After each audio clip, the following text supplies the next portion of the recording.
কোটা সংস্কার আন্দোলনে হামলায় শিক্ষার্থীর মৃত্যুর বিচার সহ ৯ দফা দাবি আদায়ে আজ রিমেম্বারিং দ্য হিরোজ কর্মসূচির ডাক দিয়েছে বৈষম্য বিরোধী ছাত্র আন্দোলন। কর্মসূচির অংশ হিসেবে নির্যাতন ও হতাহত শিক্ষার্থীদের নিয়ে স্মৃতিচারণ, চিত্রাঙ্কন, দেয়াল লিখন সহ নানা কর্মসূচি পালনে সবাইকে আহ্বান জানানো হয়েছে।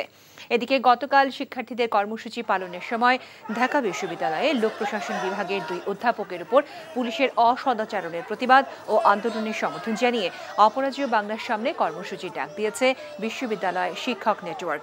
মানিক মিয়া এভিনিউতে সকাল ১১টায় চলচ্চিত্র সহ গণমাধ্যমের শিল্পীরা দৃশ্য মাধ্যম শিল্পী সমাজ ব্যানারে অবস্থান কর্মসূচি পালন করবে।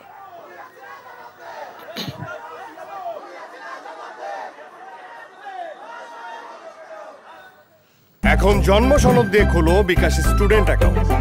নিজের বিকাশ নিজে কর।